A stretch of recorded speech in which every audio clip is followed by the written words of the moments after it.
네, 안녕하십니까 여러분. 오늘 강의를 맡은 황방열이라고 합니다. 저는 언론사에서 남북관계 전문 기자로 한 10년 정도 남북관계 통일 문제 이런 걸 취재를 했고요. 그 다음에 2019년 1월 1일부터 2020년 말일까지 서울시에서 남북협력 추진단이라는 그 남북협력 조직에서 단장으로 2년 동안 근무를 했습니다. 그래서 오늘 강의는 그동안의 제 경험을 가지고 이제 말씀을 드릴 건데, 특히 서울시에서 있었던 2년 동안의 그 경험을 가지고 주로 이제 말씀을 좀 드리도록 그렇게 하겠습니다. 제가 아까 말씀드린 대로 2019년 1월부터 서울시에서 이제 일을 했는데요. 아쉽게도 2월에 여러분들 아마 기사가 많이 났기 때문에 아마 기억하시는 분들이 있을 겁니다. 2월에 베트남 하노이에서 그 미국 트럼프 대통령하고 북한 김정일 국무위원장하고 이제 정상회담을 했습니다.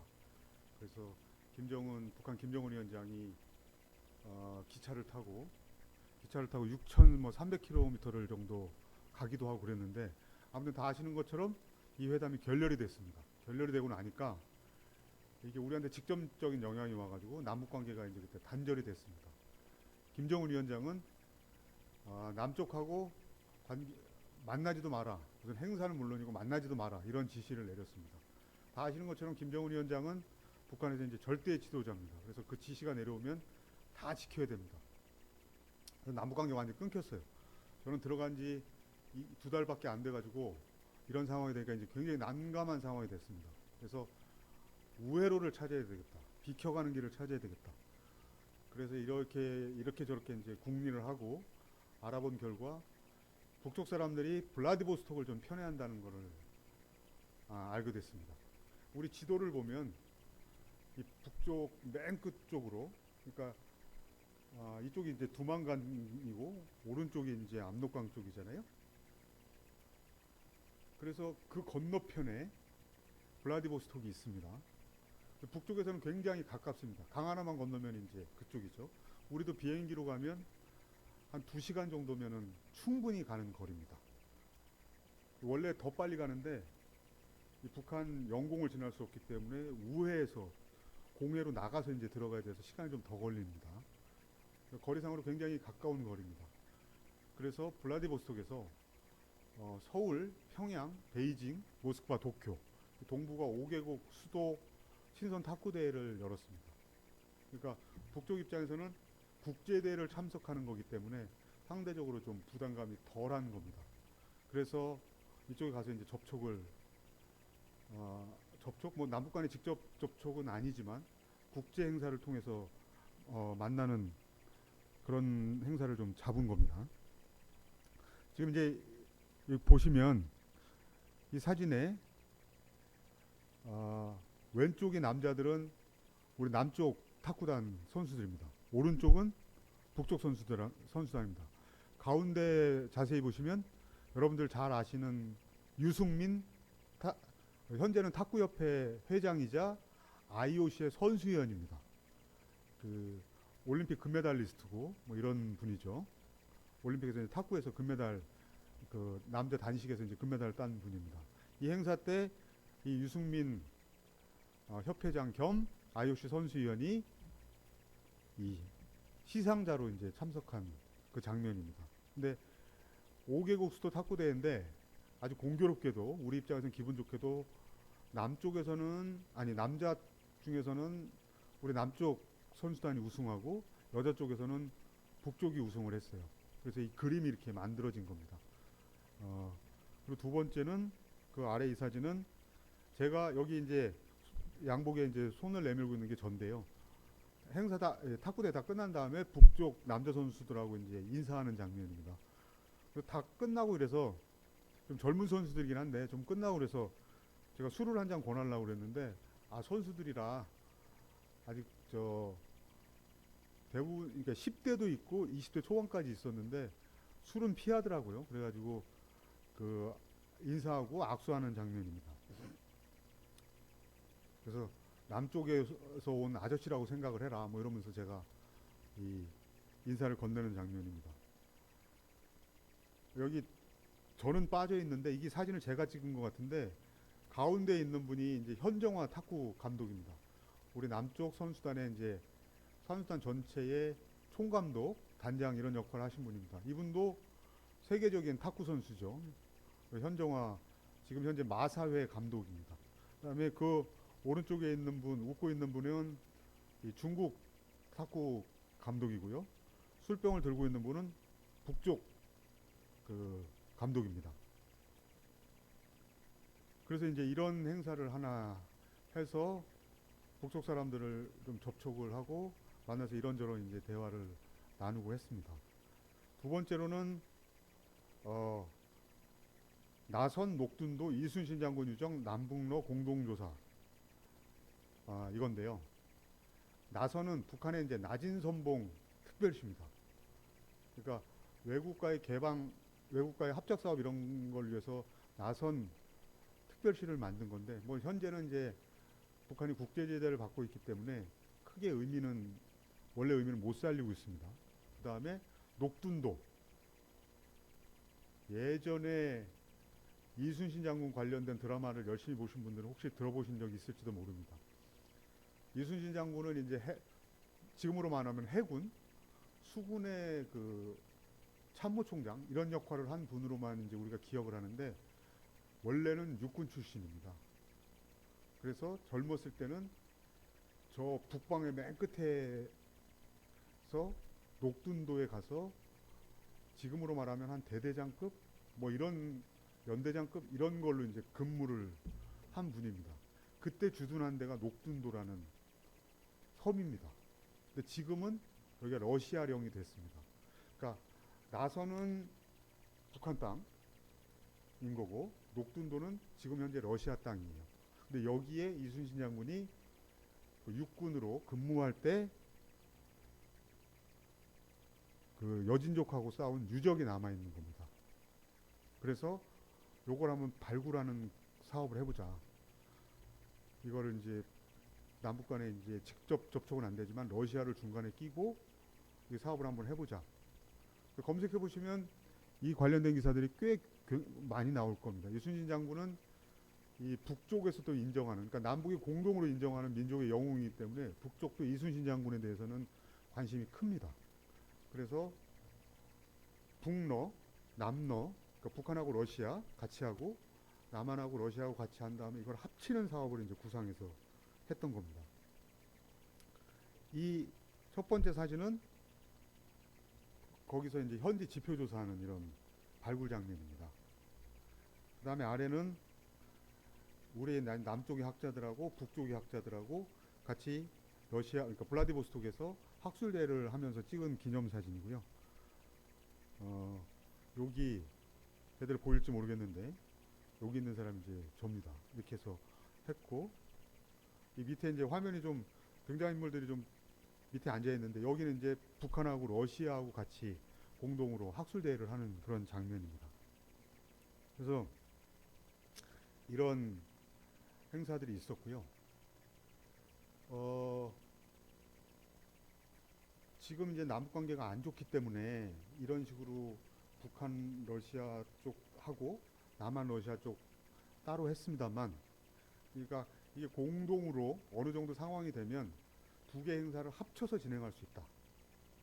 이런 생각을 가지고 이제 준비를 했습니다. 그래서 2019년에 아까 말씀드린 대로 탁구 대회가 있었고, 그 다음에 이 이순신 장군의 북방 유적 발굴 사업 두 개를 이제 블라디보스톡이라는 우회로를 찾아서 이제 했습니다. 두 가지 다 북쪽에서 탁구 대회에서도 굉장히 호평을 했고, 이 북방 유적 발굴 사업에 대해서도 계속 진행할 의사를 이제 갖고 있었어요. 그래서 이게 이제 2019년 겨울에 했던 거기 때문에 그 다음에 2020년 봄에 이어서 다 하자 이런 약속들이 이제 좀 돼 있었거든요. 근데 봄에 이제 하려고 했던 거는 일을 좀 빨리 진척시키고 싶은 생각도 하나가 있었고, 또 하나는 어마어마하게 춥습니다. 여러분들이 이제 러시아 관련된 영상이나 사진 같은 거 보면 이 엄청나게 두꺼운 털모자를 쓰고 있는 장면들을 이런 걸 보실 텐데 거기 가서 직접 경험을 해보면 그게 왜 그런지 이해가 이제 됩니다. 우리 그냥 이 정도 이 정도 차림으로 이 파카나 이런 걸 입고 가면 머리가 깨질 것 같습니다. 어마어마하게 춥더라고요. 그러니까 밖에는 그냥 나돌아다닐 수가 없는 수준이에요. 그냥 우리 한국 사람들은. 그러니까 그 러시아 사람들이 특히 이제 극동이나 이쪽에 우리 한반도 위에 극동, 시베리아 이쪽 사람들이 술을 굉장히 독한 술, 보드카 같은 술을 많이 먹고 그 두꺼운 그리고 엄청나게 큰 털모자를 쓰고 다니는 이유를 이해를 할 수 있습니다. 그래서 겨울에 이런 행사라는 게 너무 힘들고 이런 그런 경우에 너무 추워서 이제 안전사고 같은 우려도 있고 하기 때문에 따뜻한 봄에 하자 약속을 이제 했었습니다. 그런데 2020년 초에 지금까지 우리를 괴롭히고 있는 코로나가 터져버렸습니다. 그래서 그 약속들을 원활하게 약속들을 지킬 수가 없었어요. 그러니까 우리도 나갈 수가 없고 우리도 비행기를 탈 수도 없고 북한도 당연히 비행기가 이제 끊겼습니다. 북한 같은 경우에 다 아시는 것처럼 이 감염병에 대한 예방 그리고 국가적 차원의 방역 수준이 굉장히 떨어집니다. 그래서 이런 외부의 전염병이 돌면 북한은 아주 초긴장 상태로 들어갑니다. 그래서 2020년 초에 국경을 이제 주로 이제 중국과의 국경이 긴데 중국과의 국경 그다음에 러시아와의 국경 여기를 다 끊어버린 겁니다. 그래서 굉장히 통제돼 있고 드나드는 그러니까 출입국을 굉장히 엄격하게 이제 통제를 합니다. 사실상 국경이 봉쇄돼 있는 상태입니다. 몇 년 전에 전 세계에 이제 에볼라 바이러스가 이제 퍼졌는데 이거는 지금 코로나19하고 비교할 수 없이 치사율이 높습니다. 그거는 걸리면은 거의 사망률이 굉장히 높은데 그게 이제 아프리카에서 시작돼가지고 아시아에 뭐 이제 영향을 준다 이렇게 됐는데 실제 북한한테 이제 영향 줄 가능성이 굉장히 낮다고 생각하는데도 북한은 그걸 그때도 완전히 끊어버렸었거든요. 국경을 봉쇄했거든요. 근데 이제 코로나19 같은 경우는 북한에서 멀리 떨어져 있기는 하지만 중국에서 시작된 것이고 하기 때문에 북한이 느끼는 이 부담감이 굉장히 컸던 것 같아요. 그래서 이거를 끊었습니다. 그리고 지금 현재도 그 상태가 이제 유지되고 있는 상황입니다. 그래서 안타깝게도 이런 상황이 좀 그 코로나19 때문에 러시아 블라디보스토크 통한 우회로 아까 말씀드린 5개국 수도 친선 탁구대회라든가 특히 북한도 큰 관심을 보였던 이순신 장관 북방 유적 발굴 사업이라든가 이런 게 현재 상태까지 이제 스톱돼 있는데 제 생각에는 코로나19가 어느 정도 좀 통제되고 북한도 이거를 이제 방역에 대해서 자신감을 가지고 이걸 넘어갈 수 있겠다라고 생각이 들면 다시 돌파구를 좀 찾아서 원 상태로 돌릴 수 있지 않을까. 이제 끊어진 상태에서 다시 연결해서 할 수 있지 않을까. 이런 생각을 좀 하고 있습니다. 그 다음에 세 번째로 서울 시민이 만들어가는 평화 통일 사회적 대화 이런 행사가 있습니다. 이게 뭐냐면 흔히 이 남북 관계나 통일 문제가 첨예하게 우리 사회에서 그 이념적으로 갈등하고 대립하는 핵심 바로미터 지점입니다. 뭐 좀 심하게 얘기하는 분들은 지금 집권당인 민주당하고 지금 제1야당인 국민의힘하고 사회 경제적으로 얼마 뭐 큰 차이가 있느냐 이렇게 주장하는 분들도 있어요.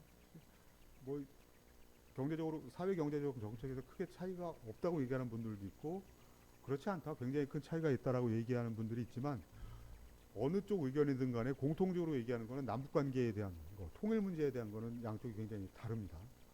그러니까 많이들 아시는 것처럼 민주당 그리고 또는 지금 이제 정의당 이런 당들까지는 크게 보면 이제 햇볕 정책에 김대중 대통령 때 시작한 햇볕 정책의 영향 아래서 그걸 이어가는 정책으로 해서 남북 화해라든가 남북 관계 개선이라든가 이거를 핵심적으로 그 대북 정책 기조로 햇볕 정책을 가져가서 남북 관계 개선이라든가 이런 걸 중시하는 쪽이 민주당 쪽이죠. 근데 다 아시는 것처럼 국민의힘 쪽에서는 지금 북한하고의 이런 개선 정책이 도대체 어떤 결과를 가져오고 있느냐. 핵 문제는 계속 악화되고 있고 우리가 일방적으로 지원할 뿐이지 북한에 어떤 변화를 이끌어내고 있느냐. 이런 비판적인 의견들이 많이 있습니다. 근데 이런 큰 차이가 있는 거는 이제 분명합니다. 민주당 쪽하고 국민의힘 쪽에서. 그리고 이게 이제 정치적으로는 두 당의 차이로 나타나지만 실제로 일반 국민들 사이에서도 크게 두 가지 흐름이 있습니다. 그런데 이거를 갈등하지 말고 갈등만 하지 말고 사회적 대화를 통해서 접점을 찾아보자. 이런 노력들은 굉장히 이제 또 사실 오랫동안 해왔습니다. 그게 성과가 있든 없든 그런 사회적인 대화를 하자 이런 주장들도 꽤 많이 있었고 그것을 위한 실제적인 노력들도 있었습니다. 그래서 서울시에서 서울시가 이 논의할 수 있는 틀, 마당, 무대를 한번 만들어보자. 그래서 시작한 게 서울 시민이 만들어가는 평화통일 사회적 대화. 이걸 한번 해보자 이런 겁니다. 이 첫 번째 사진이 2019년에 했던 행사입니다. 바로 보시는 거 알 수 있는 것처럼 아무도 이제 마스크를 안 끼고 있죠. 그래서 2019년이기 때문에 코로나가 벌어지기 전이기 때문에 오프라인 행사로 이걸 만들었습니다. 그래서 서울에 25개 자치구가 있습니다. 이거를 4개의 권역으로 나눠서 그분 이제 공모를 하고 원하는 분들을 뽑아서 뽑는다는 것도 별거 아닙니다. 이제 연령하고 성별, 연령, 직업군만 좀 맞춰가지고 서울을 4개 권역으로 해서 총 4회의 그 행사를 한 겁니다. 그래서 총 739명의 이제 서울 시민분들이 참석을 하셨어요. 근데 이거는 한두 시간 하고 마는 게 아닙니다. 아침에 한 10시부터 시작해서 총 점심시간 빼고 8시간을 토론을 합니다. 그러니까 그리고 시작하기 전에 이 사회적 대화를 시작하기 전에 이 남북관계 관련된 부분에 대해서 설문지를 다 작성을 합니다. 그리고 8시간의 이 깊은 토론 이걸 합니다. 그래서 일종의 숙의 민주주의 그런 걸로 이제 표현되는 그런 프로세스를 하루 종일 진행한 다음에 끝날 때 다시 이 설문지를 다시 작성합니다. 그래서 이 주제에 대해서 시작하기 전 상황하고 끝났을 때의 그 내용을 서로 이제 비교할 수 있는 거죠. 저는 이제 그 사회 동안 진행하는 것을 전체를 다 당연히 이제 참석을 해서 시작할 때 설문조사 내용하고 끝났을 때 내용하고 이제 비교하고 이런 것들을 했습니다. 이게 이제 제가 이거를 굉장히 적극적으로 했는데 왜 그랬냐면 제 개인적인 경험이 있습니다. 제가 이제 학부 말고 이제 대학원을 옛날에 이제 경남대 북한대학원 지금은 이제 북한대학원대학교라는 학교가 있는데요. 거기서 수업을 좀 들은 경험이 있는데 거기 수업 과목 중에 한 과목에 남북관계론이라는 이제 수업 과목에 수업을 듣는데 탈북자부터 그 다음에 국정원 직원 그 다음에 사회단체 남북관계에 관련된 사회단체에서 근무하시는 분 그 다음에 현직 정보사 사령관 그 정보사는 실제로 북한 정보 수집하는 이런 데입니다. 지금은 아닌 것 같은데 옛날 같은 경우에는 옛날에 북한에다가 우리 이제 요원을 보내서 정보 수집을 하기도 했다는 뭐 그런 조직입니다. 이런 분들이 다 망라돼서 이제 수업을 듣습니다. 그게 이제 2005년, 6년 뭐 이럴 때인데 그 수업을 들으면 저는 너무 재밌었어요. 그러니까 우리나라 남북관계에 대해서 굉장히 뚜렷한 특징, 생각을 가진 분들이 망라돼서 이제 수업을 듣는 겁니다. 북에서 이제 탈북해서 오신 분, 흔히 이제 굉장히 적극적인 남북관계에서 대북 지원을 해야 되고 그걸 통해서 아주 남북화해를 적극적으로 이끌어 가야 된다고 생각하는 분, 그 다음에 흔히 우리가 보기에는 이제 굉장히 보수적인 생각을 가지었을 것이라고 생각되는 정보사 고위 장성 이런 분들이 이제 한꺼번에 이제 수업을 듣는 거기 때문에 한 학기 정도 진행되기 때문에 계속 토론식으로 수업을 하다 보면 본인의 북한에 대한 생각 이런 것들을 분명히 얘기하지 않을 수가 없습니다. 짧게 한두 시간 하고 말면은 그냥 서로 얘기 안 하고 그냥 끝나는 경우가 끝날 수도 있지만 한 학기를 하는 거기 때문에. 근데 이제 처음에는 굉장히 얘기들이 엇갈립니다. 서로 생각들이 다 뚜렷한 분이고 북한에 대한 관점이 확실하게 있는 분들이기 때문에 굉장히 이제 좀 약간 이게 좀 분위기가 쎄하다라는 생각이 들 정도로 생각이 이렇게 갈라지고 이런 경우들이 많았습니다. 근데 한 학기를 이제 끝날 때쯤 되니까 그 정보사에서 오셨던 분이, 정보사 장성분이 이런 얘기를 하시더라고요.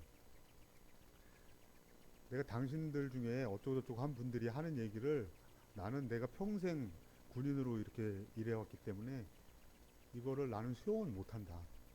이것을 나는 받아들이지는 못하는데 왜 당신들이 그렇게 말하는지 이해는 하겠다. 이렇게 표현하시더라고요. 그 사회단체 남북관계 관련돼서 활동하시는 그분도 이념적으로 대척점에 있는 그 정보사분이라든가 그 탈북자분은 아주 북한에 대해서 어마어마하게 비판적입니다. 그래서 그리고 이제 그때는 이제 김정일 시대죠. 김정일 체제에 대해서 어마어마하게 비판적입니다. 이분도 거꾸로 왜 그런 식으로 주장하고 있는지에 대해서 나는 이해는 하겠다. 적어도 이해는 할 수 있다. 받아들이지는 못하지만 이해는 하겠다. 저는 이제 개인적으로 그게 아주 큰 경험이었어요. 그러니까 자기의 주장이 분명하고 그리고 자기의 주장이 분명한 건 얼마든지 있을 수 있는 일 아닙니까? 그리고 거기서 갈등하고 때로는 이제 심하게 파열음도 나고 그런데 그 사람이 왜 저런 생각을 하는지 이해한다면 그게 우리 사회 다양성 안으로 우리 사회 민주사회의 최대 장점인 다양성 안으로 포괄될 수도 있겠다.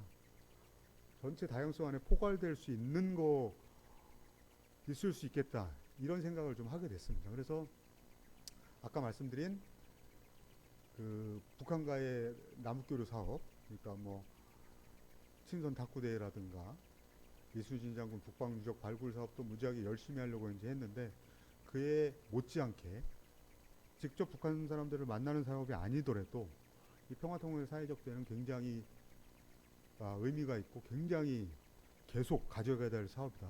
이렇게 좀 생각을 했습니다. 그래서 저 나름으로는 이제 굉장히 이걸 열심히 해보려고 이제 노력을 많이 했습니다. 그런데 이제 코로나19가 터지면서 이게 사람들이 직접 만나서 얼굴 보고 저 표정도 보고 눈빛도 보면서 이 토론을 해야 되는데 기본적으로 토론은 이제 그렇게 해야 되는데 코로나19가 심해지면서 이게 도저히 할 수가 없는 상황이 됐습니다. 그래서 고민하는데 그때 이제 줌회라든가 화상회라든가 이렇게 이제 전면적으로 확대되지 않았습니까? 그래서 우리도 이걸 도입을 한번 해보자. 근데 이게 한 10명 뭐 이런 게 아니고 한꺼번에 막 1, 200명 이상의 몇백 명 이상이 이제 모여서 해야 되는 건데 이걸 어떻게 할 것이냐. 근데 기술적으로 다 되더라고요. 그래서 2020년에는 그러니까 작년이죠. 서울을 이제 8개로 서울을 6개로 나누고 그 다음에 청년층 따로 그러니까 연령 안배를 한 거죠. 청년층 따로 그 다음에 선생님들은 이제 학생들 가르치는 분들이기 때문에 더 의미가 있겠다고 생각해서 선생님들 집단을 따로 해서 지역별로는 서울을 6개 그리고 그 청년들 그 다음에 선생님들 이렇게 해서 6번의 온라인 100% 온라인 방식으로 해서 총 1263명이 참여하는 행사를 진행했습니다. 이것도 마찬가지로 시작하기 전에 설문지를 다 작성하고 끝난 다음에 다시 작성해서 이제 비교하는 이런 걸 했습니다. 근데 이게 이제 저희 같이 일하는 사람들은 아주 이제 미세한 거를 이게 차이가 얼마나 큰 거냐 이렇게 읽어내기가 좀 쉽지 않은데, 이걸 처음부터 이제 설계하고 이걸 진행하는데 깊이 이제 관여한 북한대학원대학교 이제 국어부 교수라는 분이 계십니다. 지금도 한국일보의 칼럼을 계속 쓰셨는데 지금도 쓰고 있는지는 제가 잘 모르겠습니다만, 이분 같은 경우는 이걸 전문적으로 이 전체 과정을 가지고 이 논문화해야 되겠다 이런 말씀도 하시고 했어요. 본인이 하시겠다는 건지 누가 했으면 좋겠다는 말씀일 수도 있는데, 굉장히 이 과정 자체가 아까 말한 수기 민주주의 한 좋은 과정이고, 그 다음에 특히 아주 첨예한 이념적인 갈등의 핵심에 있는 남북관계 문제를 가지고 다룬 것이기 때문에 이게 하나의 샘플이 될 수 있겠다. 이런 굉장히 이제 호평을 해주고 해서 저는 상당히 이제 보람 있게 생각하는 건데, 이런 걸 진행을 했습니다. 여기 이제 누군지 잘 아시죠? 최불암 한국인의 밥상 여전히 진행하시는 최불암 선생님이 이 개회사 같은 오프닝 같은 걸 해주시는 장면입니다. 근데 이분이 이제 저한테 부탁한 건, 한국인의 밥상을 한 10년도 하여튼 더 됐나? 하여튼 꽤 오래 하셨는데, 수건 사업이 북한 가서 한국인의 밥상을 진행하는 겁니다. 이 최불암 선생님도 그렇고 한국인의 밥상 제작팀의 수건 사업이 북한 가서 한국인의 밥상을 진행하는 거예요. 그러니까 해외는 해외에 우리 저 동포들 있고 이런 데는 뭐 다 돌았다고 그럽니다. 중국도 가고 러시아도 가고 멕시코도 가고 뭐 미국은 말할 것도 없고, 어찌할 수 없이 아직 이제 북한을 못 갔기 때문에 저한테도 부탁한 게, 혹시 잘 돼가지고 북한 사람들하고 만나서 이렇게 잘 되면 한국인의 밥상도 북한 가서 할 수 있게 좀 도와주라, 이런 말씀을 또 하셨어요. 뭐 당연히 저로서는 충분히 해야 될 일이라고 이제 생각을 하는 거죠. 이거는 이제 행사 중에 온라인으로 진행하던 장면입니다. 이제 줌으로 이제 하던 장면입니다.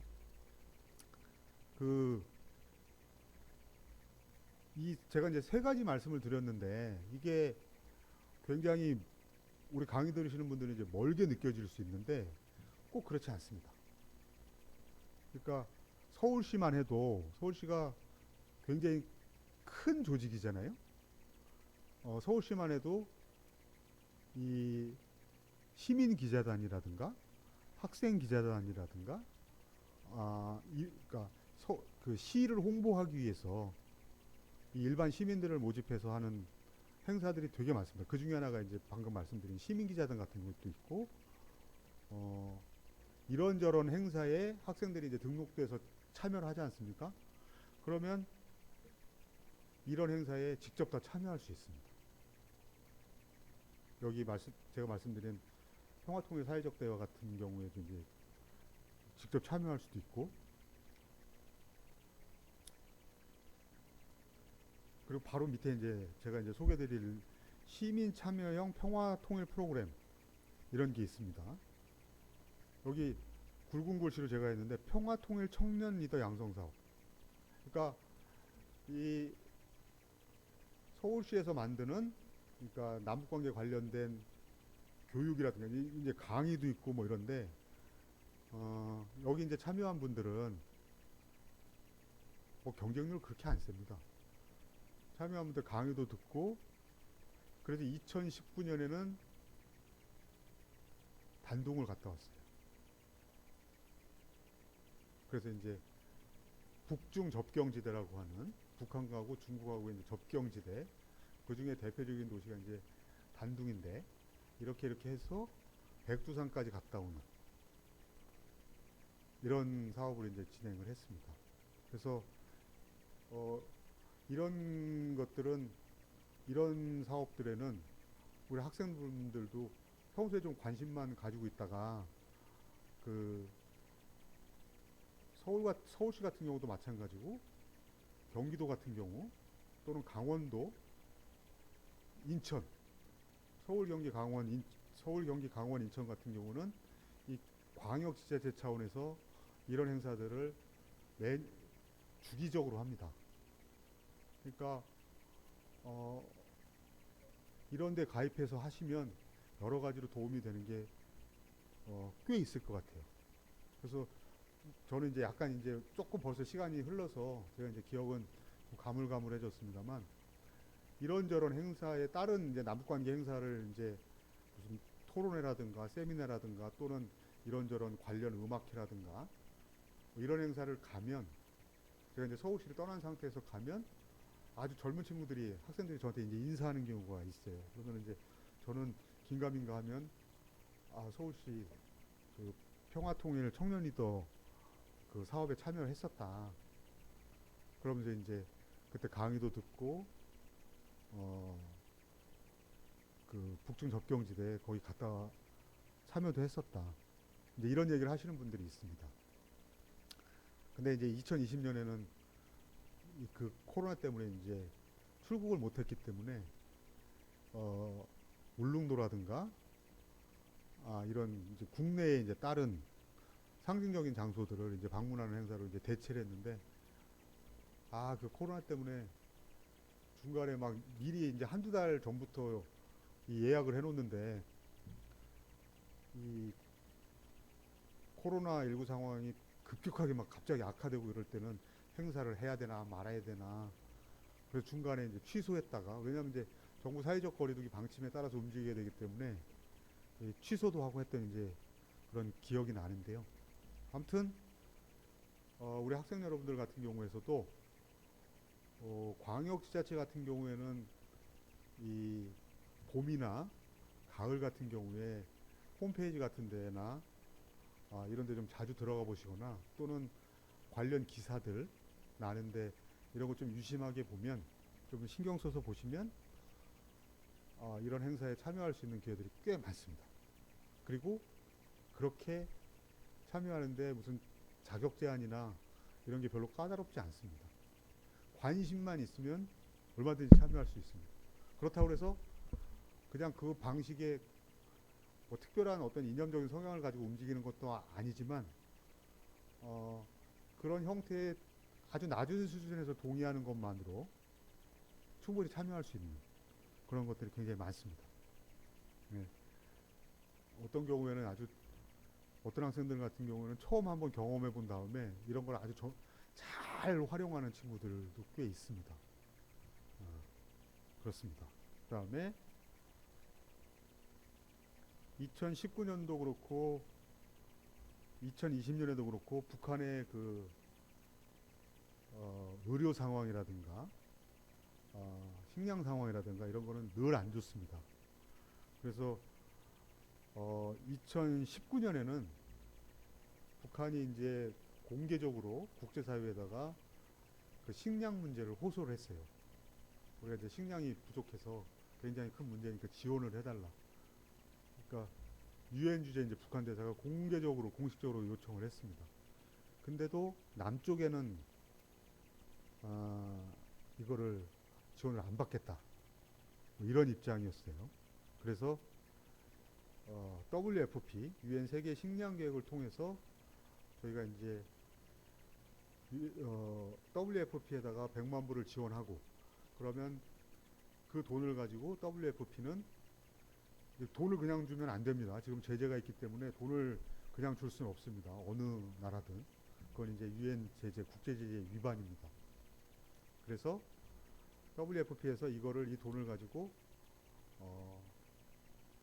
영양 강화 키트, 특히 영유아용 어린아이들 용으로 그 영양 비스켓 같은 것을 이제 만듭니다. 그걸 만들어서 이제 지원하는 이런 사업을 위해서 이제 100만 불을 지원한 게 있고요. 작년에는 이제 북한도 코로나 때문에 굉장히 고통스러웠기 때문에 그 유니세프 통해서 이건 이제 통해서 마찬가지로 이제 저희가 30만 불을 지원을 하면 그 돈을 직접 주는 게 아니고 거기서 방역 물품들, 그러니까 방역 물품하고 이 진단 키트 같은 거, 북한이 굉장히 그런 수준이 좀 떨어져 있기 때문에 그 물품들을 지원하는 사업을 이런 국제기구를 통해서 했습니다. 그 다음에 아까 말씀드린 대로 북한에 대해서는 이제 제재 이런 게 강하게 돼 있기 때문에 이 제재 면제, 코로나19 예방 및 진단을 위한 대북 제재 면제 승인 이런 거를 받는 사업을 미리 받아놓는 거죠. 여기 이제 좀 자랑이라고 해서 지자체 최초라고 했는데 지금은 서울시가 한 다음에 경기도도 받고 다 이제 많이 받습니다. 지자체, 큰 지자체들은 거의 다 이제 받아놨습니다. 그러니까 이제 제가 말씀드린 게 크게 보면 우리나라에서 큰 그러니까 광역 지방자치단체의 대북 사업, 대북 남북교류 협력 사업을 설명한 건데요. 그 중에서 이제 제가 서울시를 경험했기 때문에 서울시를 중심으로 설명을 드린 겁니다. 그러면 여러분들 중에는 이 강의를 들으시는 분들 중에 이런 의문을 제기하시는 분들이 있을 겁니다.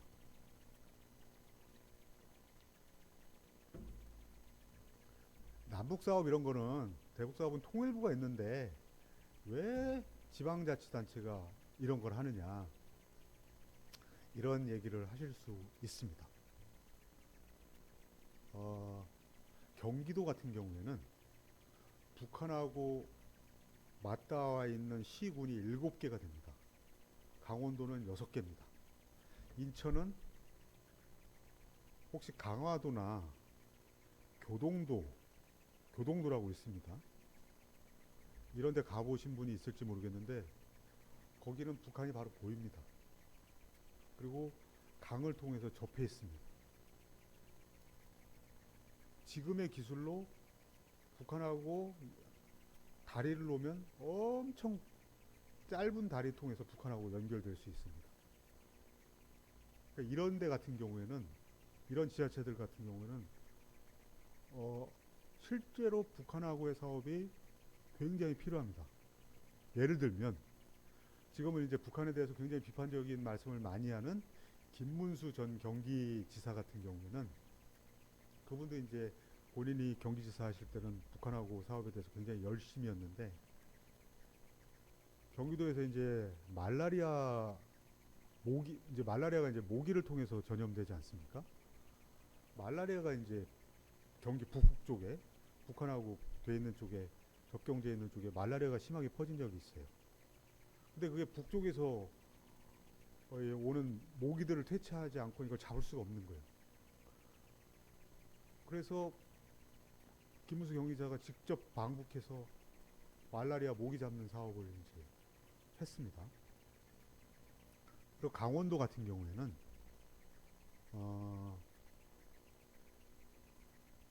지금 강원도 같은 경우에는 어느 당의 후보가 지사가 되느냐에 관계없이 국민의힘 쪽이든 민주당 쪽이든 지사가 된 모든 분들은 강원도의 앞으로의 돌파구는 북쪽으로 가는 것밖에 없다는 게 다 동의합니다.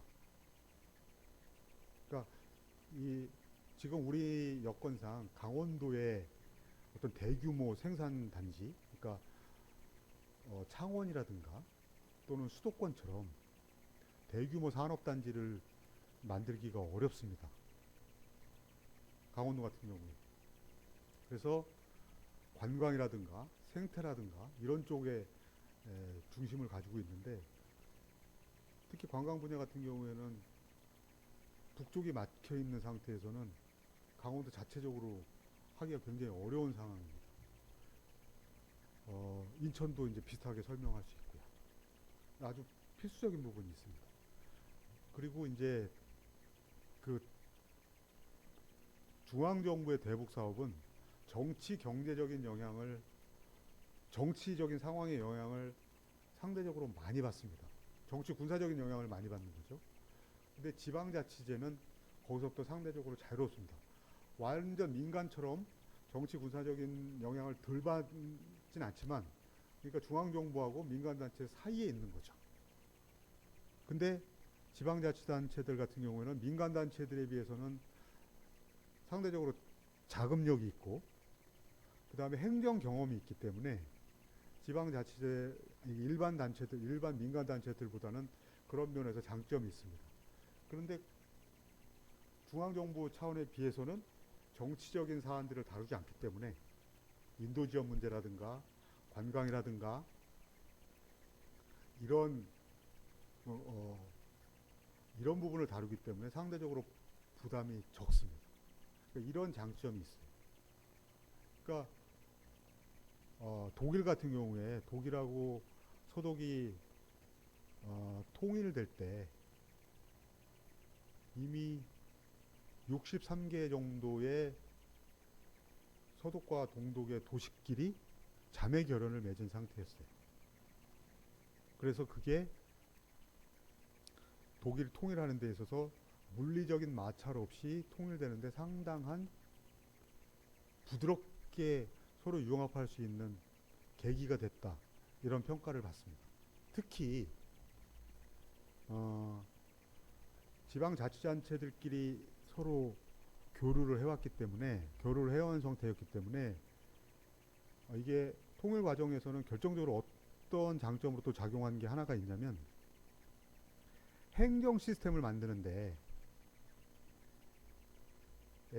독일의 A라는 도시하고 서독의 A라는 도시하고 동독의 A-라는 도시가 이미 자매 결연을 맺어서 교류를 해왔기 때문에 행정 시스템을 서독 시스템으로 만드는데 훨씬 쉽게 적용을 했다는 거예요.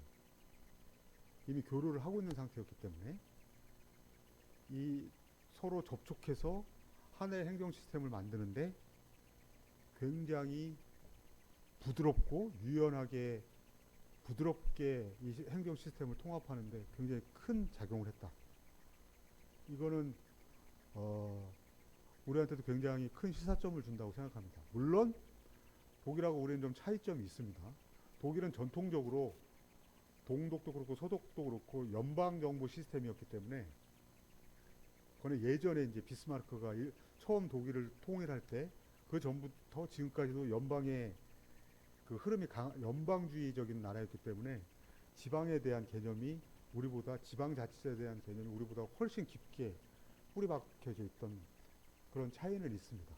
그런데 그렇더라도 지금처럼 남북이 정치 군사적으로 첨예하게 이제 대립하고 있는, 갈등하고 있는 상황에서는 이 민간하고 중앙정부의 중간 정도 성격을 가진, 그러면서 상대적으로 정치적 문제에서는 좀 자유롭고 민간보다는 행정적인 시스템은 돼 있고 자금력도 좀 있고, 이런 데가 중간에서 나서는 게 굉장히 돌파구가 될 수 있다. 굉장히 중요한 역할을 할 수 있다. 이런 측면에서 지자체의 그 남북교류에 대한, 지자체가 남북교류를 하는 것에 대한 의미, 중요성, 이런 것들이 좀 인정을 받고 있습니다. 예, 실제로 지자체가 남북교류 사업을 한 첫 번째 케이스는 1999년도에 그 제주도에서 북한에 귤을 보내는 거예요. 북한에 귤이 없기 때문에 이제 북한에 그 제주도에서 귤을 보낸 게 북한한테 상당히 어필을 했다고 합니다. 그러면서 이게 이제 첫 번째 사업으로 지자체, 지방자치제 이제 남북교류 사업의 첫 번째 사업이었습니다. 그래서 지금까지 이제 이렇게 오고 진행이 이제 돼 왔습니다. 지금 이제 남북 상황, 남북교류 상황이 굉장히 어렵고 뭐 이런 상황입니다만, 남북관계 좀 좋아지게 되면 뭐 중앙정부도 말할 것 없고 민간도, 일반 민간단체들도 말할 것 없지만 이 지자체, 특히 광역지자체들 같은 경우는 상당히 역할을 할 거라고 생각을 합니다. 특히 문재인 대통령은 원래 집권할 때부터, 대통령 선거 때부터 분권형 대북 정책이라고 해서 이 북한하고의 교류를 중앙 정부가 독점하지 않는다. 이런 걸 아예 정책으로 내세웠거든요. 근데 물론 그게 제대로 잘 됐느냐 안 됐느냐 이거는 또 다른 평가가 있을 수 있겠습니다만 중앙 정부 말고 지자체라든가 민간의 영역을 분명히 인정을 했어요. 그래서 제가 보기에는 다음 이제 민주당 정부가 되면은 뭐 거의 그대로 이어갈 테고 또 국민의힘 쪽에서 이제 집권을 하신다고 하더라도 지자체에 관련된 역할을 어느 정도는 해올 거다 이런 생각을 합니다. 왜냐하면 실제로 국민의힘 쪽이